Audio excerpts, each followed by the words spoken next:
এই ননদিনী, শোনো না, মায়ের হাতে ওই যে নলেন গুড়ের পায়েসটা আছে না, হেভি করে মা।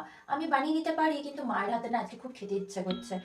তো মাকে বলো, মা বানিয়ে দেবে তোমাকে। আরে না গো, দূর, আমি যদি বলি যে আমার জন্য মাকে বানাতে বলছি, তাহলে মা আমাকে আবার বকাবকি করবে। Oh my যদি শুনে god. যে তোমরা খাবে, তাহলে বানিয়ে দেবে।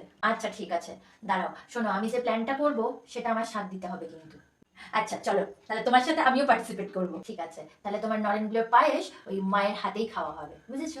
Uh-oh.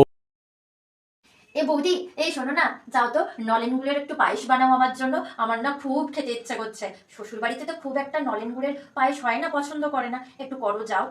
আমি জানি না গো নলেন গুড়ের পায়েস বানাতে। তোমার মা কি কিছুই শেখায় না?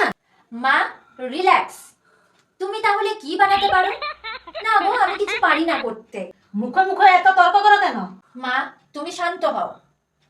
তুমি কি ভাবছো, তুমি যদি আমার জন্য নলেন গুড়ের পায়েস না করে দাও, তাহলে কি আমার খাওয়া হবে না? তোমার থেকেও আমাকে একজন খুব ভালোবাসে, যে আমাকে করে দেবে, বুঝেছো? ও মা, আমার জন্য একটু নলেন গুড়ের পায়েস করে দাও তো। এদের ছাড়ো, এরা তো স্বার্থপর। এদেরকে বলে কোনো লাভ নেই। একটু বেশি করে বানাবে, হ্যাঁ, আর সবার জন্য বানাবে। কেন বলো তো? তোমার শিক্ষায় তো আমি শিক্ষিত হয়েছি। আর ওরা আমার জন্য না বানাক, আমি তো আর পারি না ওদের না দিয়ে খেতে। তো তুমি বেশি করে বানাবে, বুঝলে মা?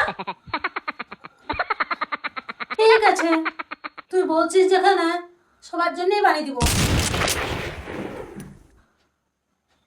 কেমন লাগলো? আমি বলেছিলাম না প্ল্যানটা কাজে দেবে। সাকসেসফুল।